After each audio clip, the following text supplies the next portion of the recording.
Yeah, I'm doing okay. Doing okay? Yeah, This will be enough water. yeah, clear my throat a bit. If you want to, I can ask for another one. It's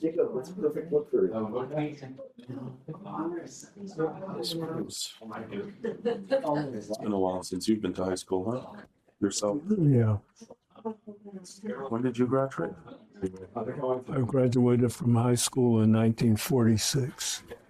46. It's a long time ago. That's a long time ago indeed. I was during World War II. It's My, pretty much exactly 80 years ago. my high school class was characterized by World War II, shaped. Oh yeah, that's true. All through high school, Right. war was happening, right? Right. Yeah, how was that? Get through the Depression and then war. Yeah. Well, I mean, depression very young. Right.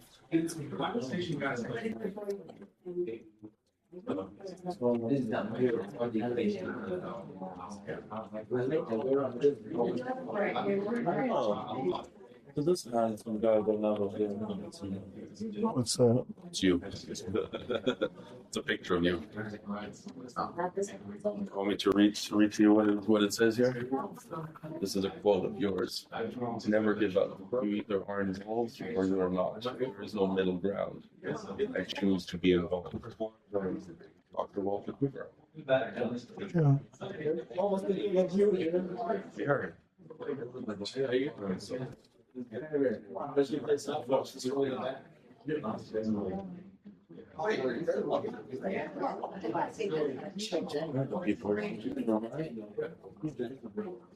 So most of the people here will be graduating in just a few days. Right. I'm not sure when graduation is exactly. Certainly it's June. Oh, we are in June already. Wow. Time flies. Time flies indeed. It's today's, let's say the 5th or maybe the 6th of June.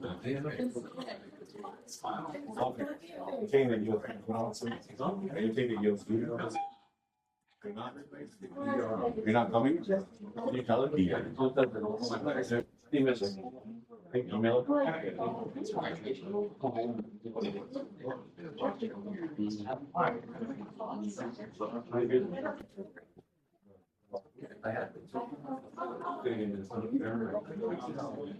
Ready? You're gonna have to speak up. There's been a lot of people here. Oh, yeah, I'll be all right. Get the voice clear. Yeah, very good. If you ever need anything, I'll be right here, okay? Okay.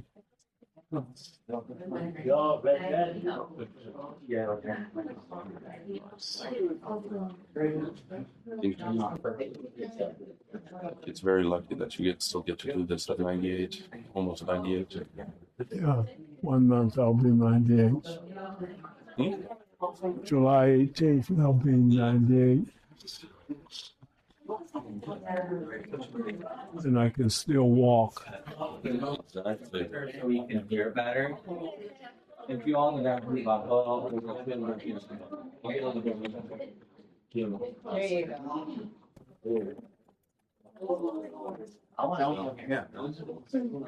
Yeah.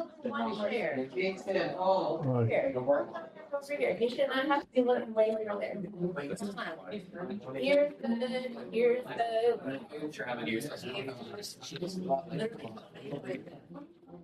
Okay, let's explore. Dr. Cooper, right, we'll get started in just a second, okay? Okay. And if you look behind you, I'll have pictures up based on anything you're telling that are from the book we did together. But if that's helpful, we'll do. What I'm trying to think here, you can just kind of dive in wherever you would like. But the framing is how can we work for change? Sound good? Right. All right, perfect. You want to sit up here? I'm good. No, Stand. no. I was gonna sit on the side somewhere as last time. Yeah. All right. Good luck. If you need anything, I'm right around. Okay. Okay.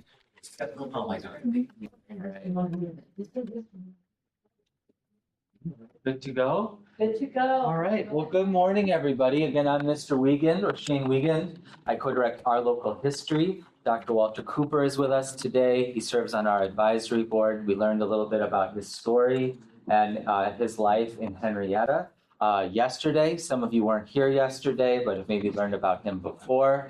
Our really big goal for today is behind me, our learning target. Dr. Cooper was a scientist, a civil rights leader, a star athlete, and so many other things. But he's someone who, over the 98 years of life, Dr. Cooper, made a big difference. He helped change this community, Henrietta, our world, and did so many things and is still making a difference. And so for all of you as juniors and seniors, getting to talk to someone, the first African-American to live in the town of Henrietta, New York in 1958, and hear his story and how he worked for change is really our goal today. But the biggest goal is that you'd ask a lot of questions. And really be curious. Nothing's off limits, and he'll tell you if it is, but dive in, ask him questions that you want to know about your lives, the things, the problems in the world today. Dr. Cooper has an opinion, and I know wants to share and talk with you. Does that sound good? Yeah. So this is Dr. Cooper. If you want to introduce yourself, and we can dive right in with questions, or if there's a story. If I introduce myself, I might convey the idea that I'm something special. I am not. I'm just a human being born in a large family, poor, but have an ambition and believing in self and other human beings who appreciated my presence. And that seemingly represents the basis of what I made out of my life. I enjoyed school because I think every student has a story to tell about their educational experience. I can reflect back, give you year, time, and events that shaped and gave me the insight to what I could do with my life. First thing, it's family. There they are, right behind you, Dr. Cooper. I got the picture of you as a kid. Family is very important because it sets the basis or the experience which allows you to build a future for yourself. I look at my own family. I can trace it back to slavery on both sides of my family. My mother was born in Georgia. Her aunt was a college grad. Her aunt born into slavery, and after slavery went and got a college degree.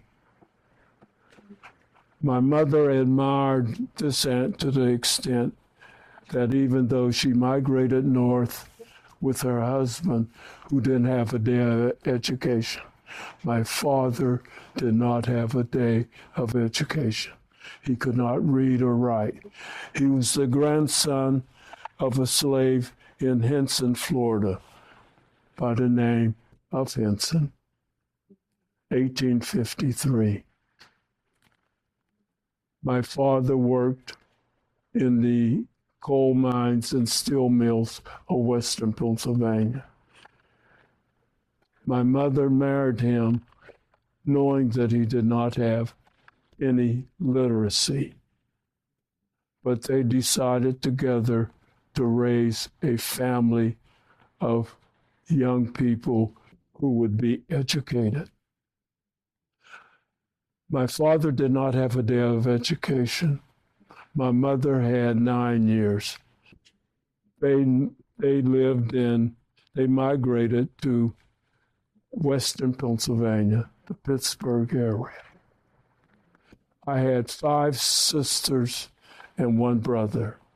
Out of the 7 children in the family, all graduated from high school, and six went to college. And out of the six who went to college, 5 received 2 or more degrees. We had no money.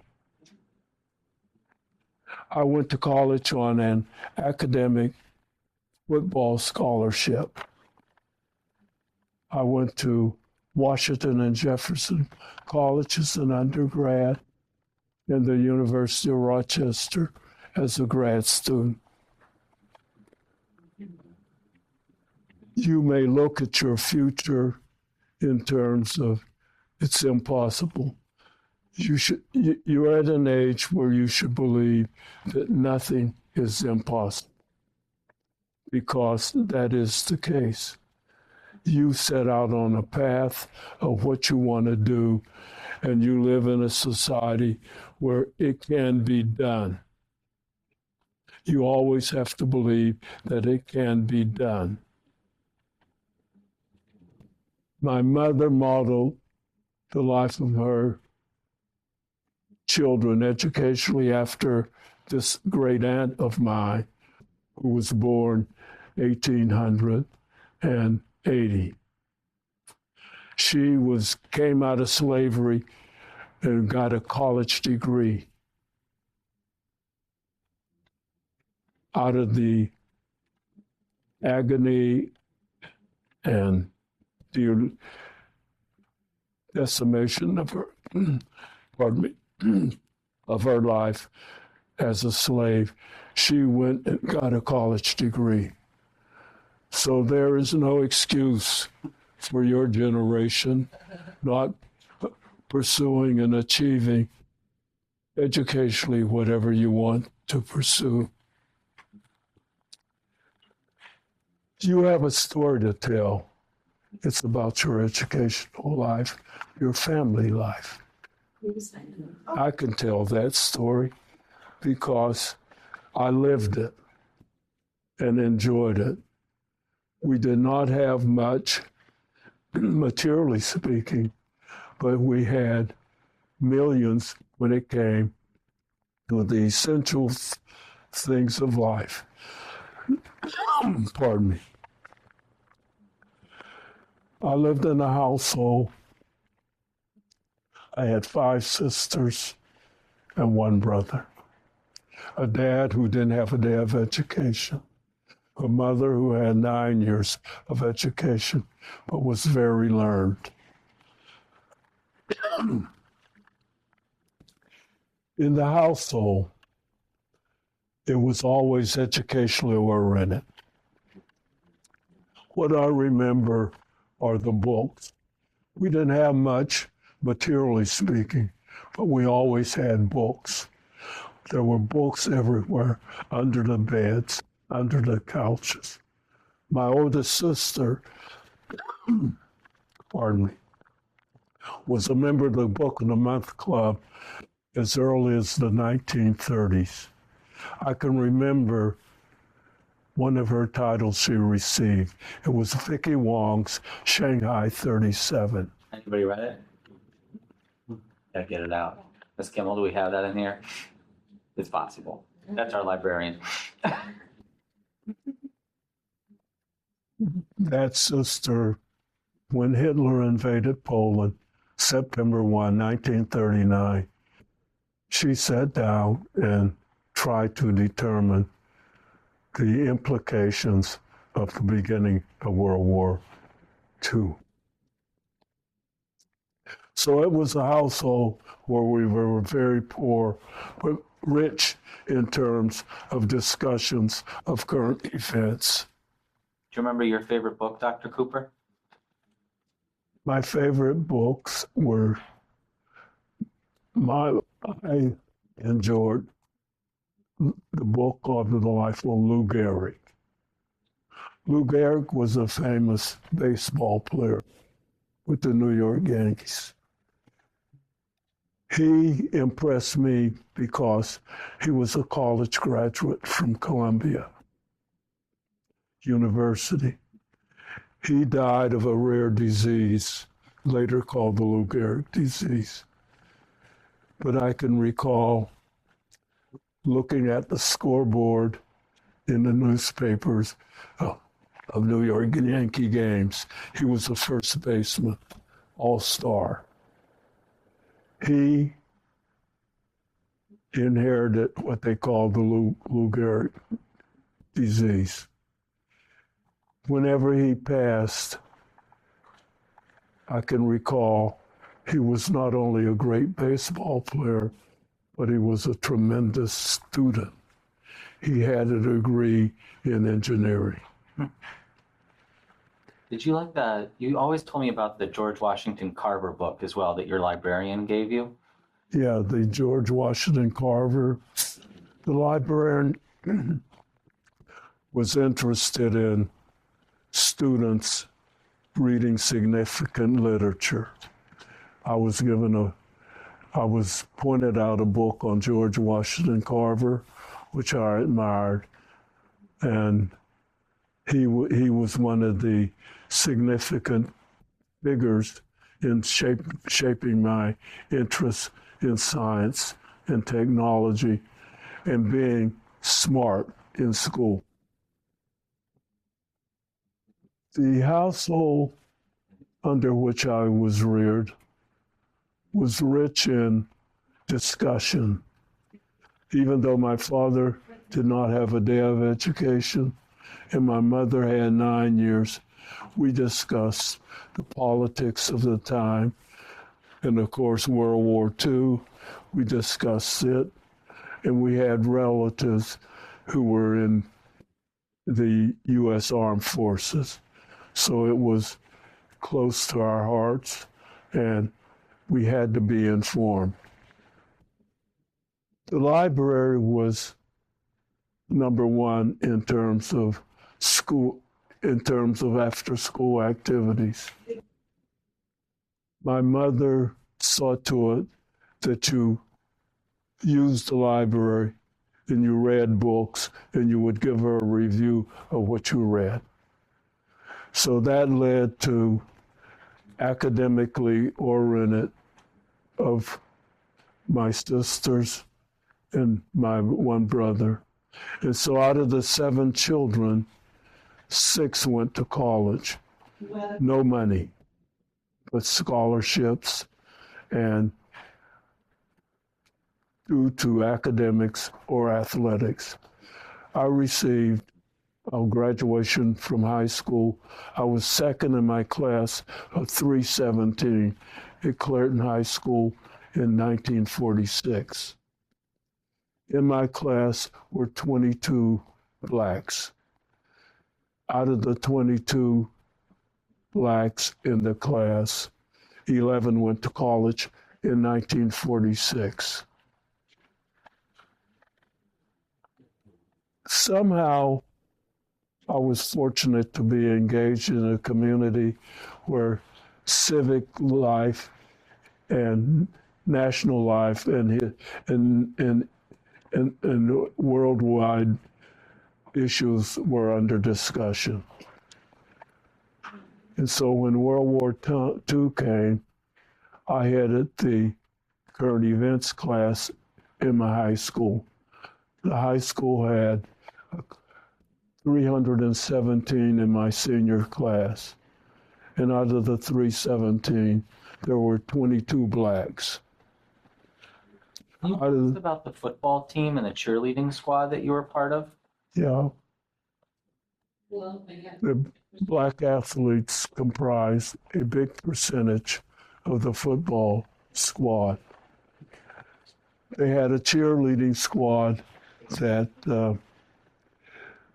barred the black girls from being cheerleaders. So I decided to get the black athletes to go on strike in 1946. We boycotted practice because of the bar against black girls being cheerleaders. So when the coach found out that that was the situation, he raised such a fuss that the cheerleading squad had to integrate 4 blacks into their cheering squad. You had black players, but therefore it seemed logical there would be some black cheerleaders. So that was the first activity in civil rights. Any questions for Dr. Cooper about that? Or anything else? Just wonder, that first endeavor into civil rights action, did that teach you something about how to approach injustice that you could then use in later things that you did? Yes, so whatever talent or needed skill you had, it could be a weapon in terms of your fight for equal rights. And so that was an early lesson. That was in 1943. The 4 girls were admitted to the cheerleading squad. You had football squad comprised probably of 10 to 15% blacks athletes. So why couldn't you have cheerleaders? Did any of the white football players join you in the strike? Sympathetically, yes, but they didn't they didn't boycott the practice in 1943 like the black athletes did. So that was at Clayton High School in Weston, Pennsylvania in 1943. Any other questions about Dr. Cooper's childhood or high school experience? I'd want to ask, did you have a favorite subject in school growing up? Pardon me? Did you have a favorite subject in school growing up? Civics? We had civics, but of course it did not discuss civil rights. It was what I would say a glossed over approach to civic problems. But the town was interesting. A large composition of the community was made up of people who had immigrated from Europe after World War I. So in my classmate, there was quite a broad distribution of students whose parents came from Italy, Germany, France, Ireland, and other places in Europe. So you learn to live and operate with people who were different in terms of national origin and in terms of being what you would call American. What would you say to kids here today, Dr. Cooper, who maybe didn't learn about civil rights in school today? Because how many of you learned about Dr. Cooper integrating Henrietta, but despite going here? Anybody? What would you say to kids who feel like their school district should teach a story like that or tell stories about civil rights in Rochester at school? Well, I think in history, which I was very interested in, you have to tell the good and the bad. When I came to Rochester to go to graduate school in it was in the 1970s, and I graduated with a degree in physical chemistry and later went on and got a doctor's degree in chemistry. The situation was, I would say, the Rochester was being actually impacted by migration from the South after the World War was over. The black population in 1945 in Rochester was only 5,000. By 10,000, that was 1945. By 1950, it was 10,000. By 1957, it was 10,500. By 1950s, by the special census of 1923, it was over 23,000. So what happened after World War II? Truck farming took off in the Rochester area. Fairholtz and other truck farming operations required labor. Where was the labor to come from? Came from the South, primarily Florida. So you had such a huge influx of African Americans after the war was over, due to the need for labor in the truck farming, such as Fairholtz and others in the Rochester community. Much of the migration out of the South came from the state of Florida. It's seeming most of the non-white population came from Florida. But as any population mix, it was a mixture. You had the good, the moderate, and the not too good. So it created problems, but I don't think the governing fathers really understood what was happening and the plight of the people who migrated north for a better opportunity. So what did you and Helen face when you got to Rochester and tried to find a place to live? In 1953, I think it was. You know, when I came here, I lived in the Third Ward, That's the off Clarissa Street, and that's where what the community fathers considered the upper mobility classification of blacks. That's where they would live. You had no say in where you wanted to live. That was determined to you by the real estates, the banks, and others. Pardon me. So your life was determined for you. You had no choice in where you're to live or where your children were to go to school. So in Bain Street was a very functional community center.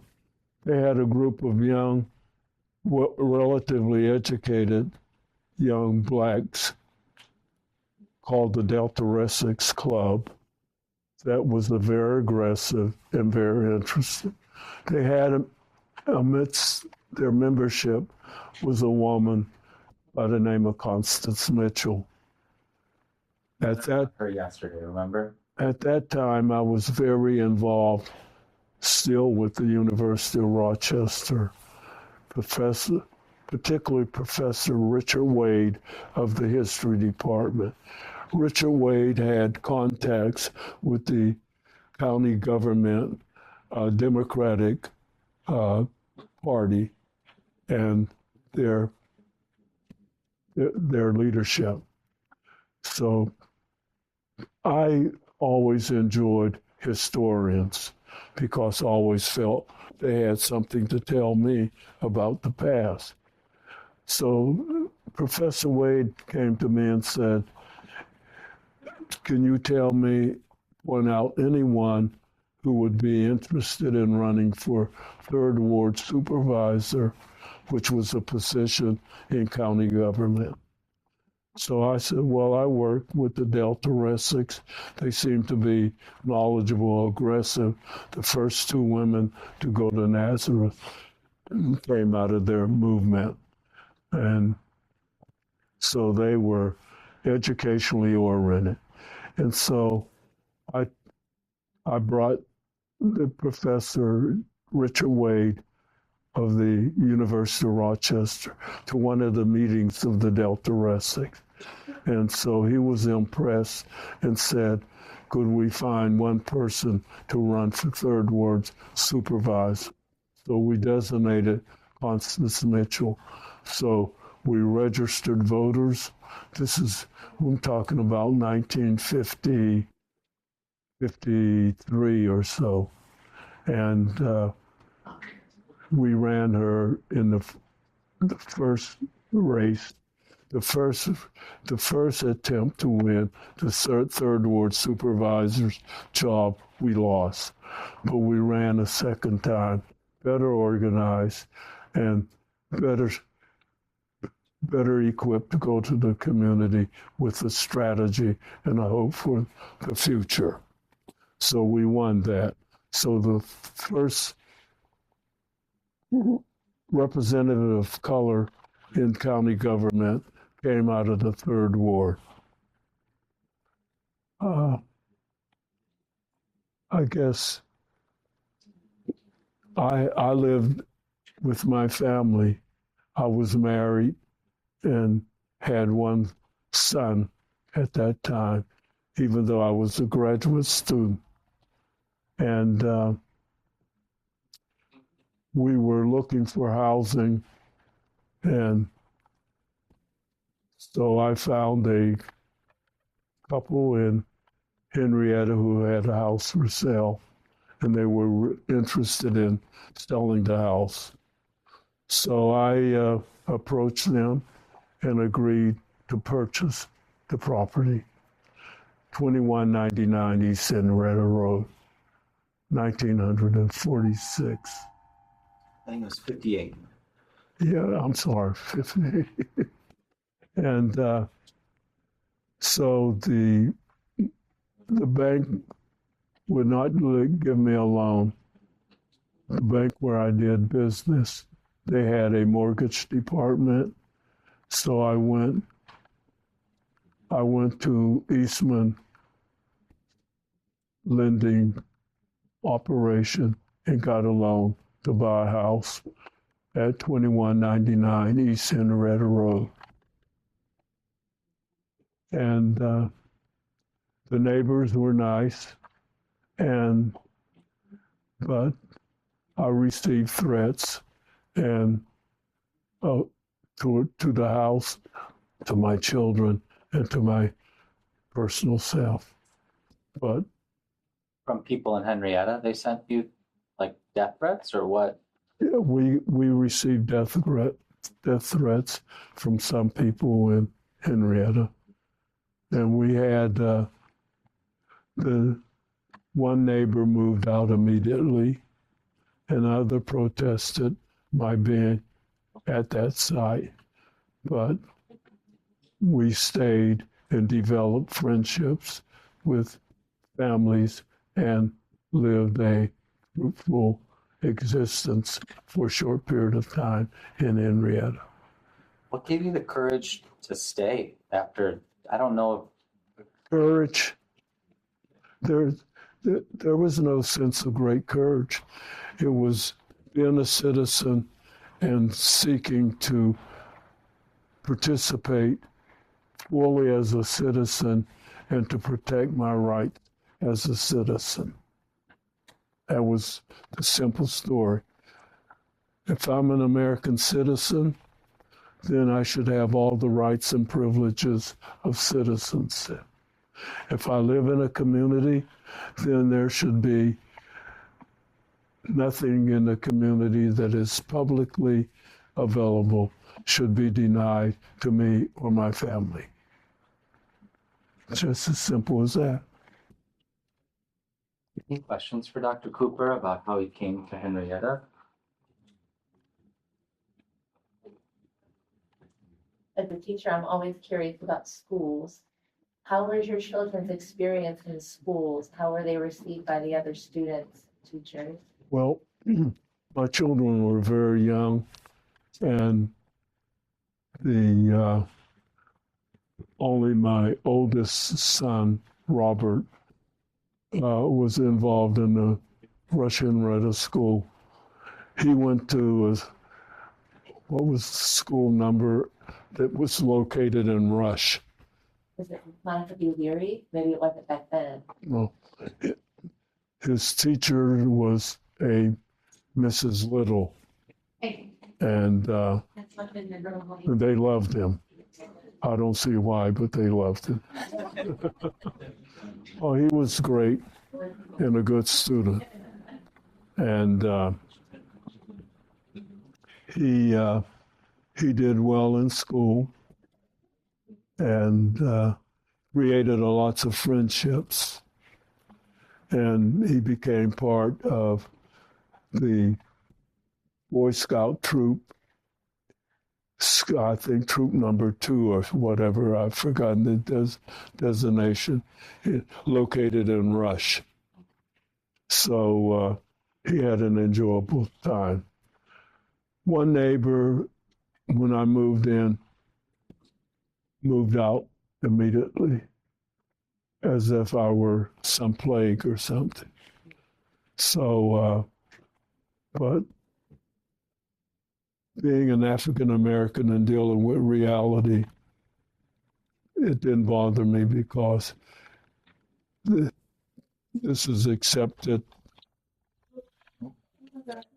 Okay.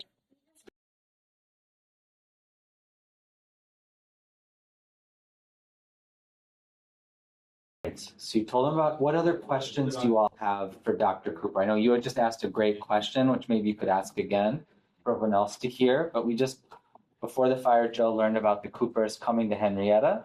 Some places they are welcomed, others not so much. You asked about protests though, and were you scared coming to Henrietta or protesting in high school that you might get expelled, and made the connection?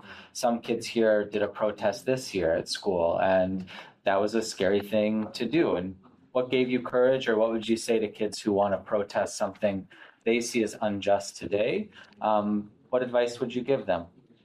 I always felt that I had the support and confidence of my family, which mattered more than what the in-school critics or those outside of the schools would say. We discuss community issues within the family. And if the family, particularly my parents, if they thought it was honest and justifiable, they gave it their full support. And that was very important to me, because I felt that especially my mother had the experience and wisdom to always guide me in a way that would be just and fair to all concerned, especially myself.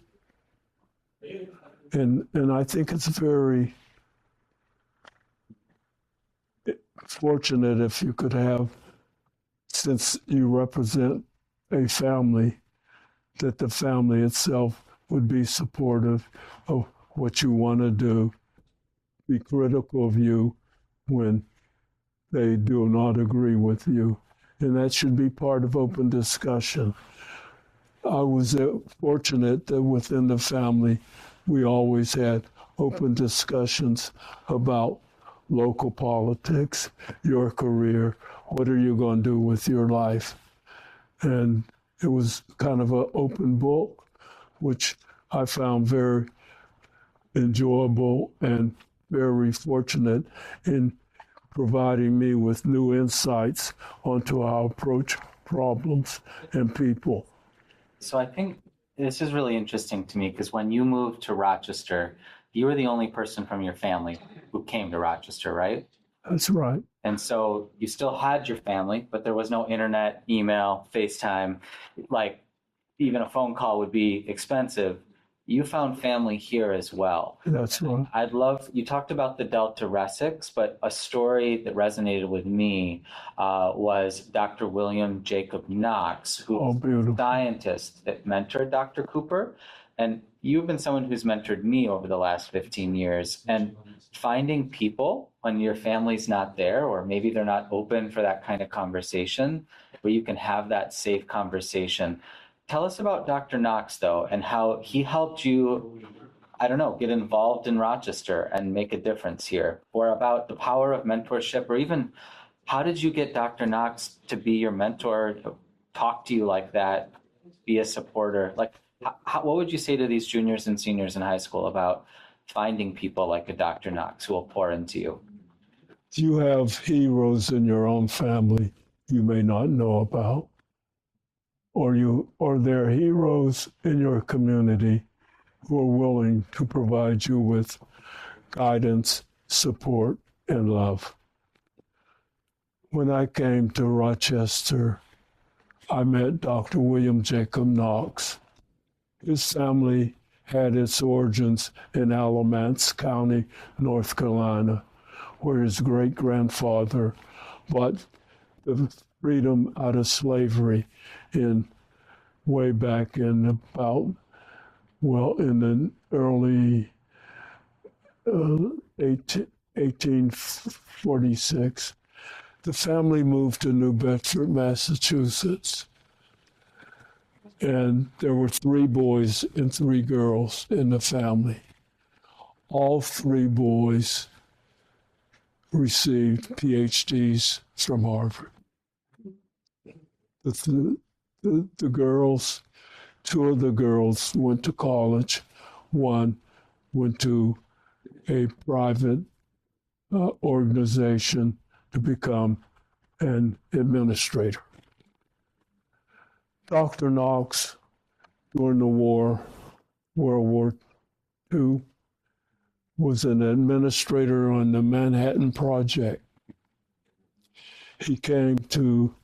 So during World War II, he was instrumental in creating some of the compounds that were utilized in the atomic bomb. He joined the Eastman Kodak research labs in 1946. When he came to Rochester, he was married and they had a daughter. The only housing they offered, the real estate board offered, was an abandoned house of prostitution on Joseph Avenue. He worked in the chemistry division of Eastman Kodak's research lab. He was able to get one of his colleagues to purchase a house in his name on Woodman Terrace. Dr. Knox was interested in education of all children, especially children of color. He was the founder of the Ralph Bunche Scholarship Committee, which was under the aegis of the NAACP. That was in 1946. In 1949, he had written up the recommendations for the Ralph Bunche Scholarship. The author of that was a professor from the University of Rochester. He was able to engage him. Dr. Knox was Kodak's expert on surfactants. Surfactants are chemical materials that often find their use in covering photographic film and important documents, preservative for it. He had 22 patents in the field of surfactants. During the war, as I mentioned, he worked on the Manhattan Project. It was his group that created the compounds that were utilized in search of the atomic bomb. It's a pretty amazing story. He, Dr. Knox. Any other questions? Because we're almost time to go, but any other questions for Dr. Cooper? your life is very important because you have a story to tell. You have a family to talk about, whether you like it or not. That's part of your life. And out of learning the story, you learn much information about your family and what the limits are and what the hope and aspirations are. And I know about my family. I can trace it back to slavery. I can trace it back to the great aunt who was the first college graduate and her influence on my mother to be in terms of education. I had 5 sisters, 1 brother. Out of the 7 children, 6 went to college. We had no money. So when people give you the story of, well, he's poor, we don't expect, if he's poor, you should have greater expectations out of him because that's his only way out. And the story of education is a story of families. There's a famous report called the Coleman Report, published in 1996, a 10-year study of the role of family on the education of children from a family. Your limitations or your hopes are endowed in what your family thinks you should have, educationally speaking. I know in my family, people give you the story, well, he's poor, and if he's poor, you should have greater expectations out of it. But the expectations should come from the family. For the world of me, I don't understand why Title I parents' organizations are not as more effective than they are, because that's where the drive, the expectation, and the motivation to achieve academically comes from. It's a family issue. Thank you, Dr. Cooper. Do you have any last words for these kids as they graduate or leave school? Any college advice for them before they leave? Or next step advice, career advice? Well, be known to thyself. Presume not God to scan for the proper study of mankind. That's old literature. I like to talk in terms of old literature because it conveys many lessons. Because when you evaluate yourself constantly, you're bound to set new goals or determined to change your life. You are in charge. You're the master of your fate. Remember that. Irrespective of your background, you're the master of your fate. Your family may be not what it should be in terms of encouraging, but you should develop within your own mind and within your own future your belief in yourself and your ability to achieve whatever you want to achieve. It can be done because it's been done by many people in the past and the future. So if you have any question, I may be able to answer. Any other last questions before we go? Yes. What's something that you would advise for someone who wants to live a good life? That if God is good to us all, we will live to be as old as you are, if we're lucky, and we'll look back on our lives. And do you have advice for us to get to that point, to look back and be satisfied and feel that we really lived a good life? Believe in your own story. That's the important thing, and reflect on it. I never felt that my life was abused in terms of what I could do as a human being, especially in the field of education. You can become whatever you choose to become. You have a story to tell, your own story of education and living and interaction with other human beings. That's your story.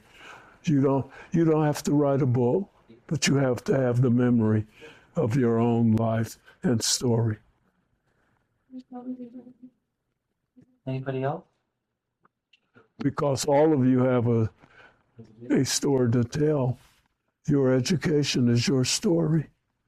It's not just your teachers, it's your story. Remember, it belongs to you.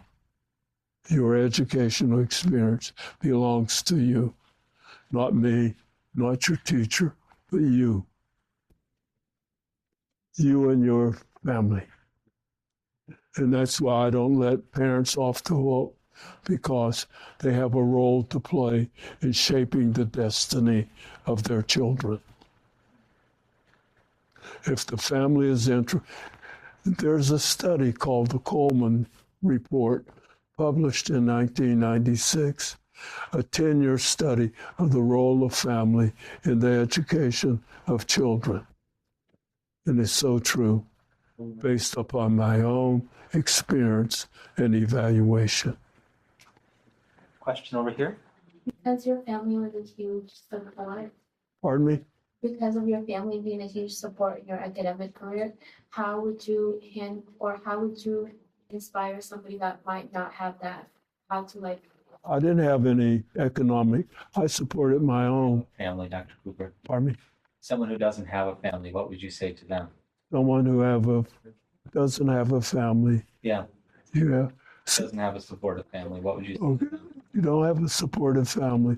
You can say, well, I'm somewhat alone, but that does not mitigate the possibility of my achieving, even though I don't have a family.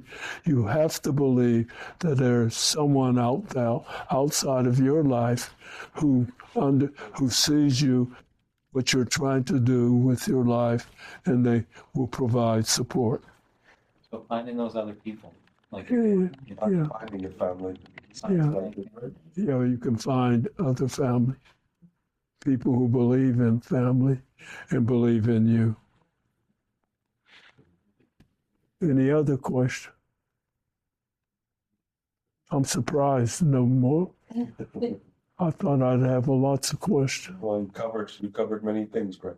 Real Let's give Dr. Cooper a round of applause. Thank you. Okay. Thank you. Does anyone want to take a picture with Dr. Cooper?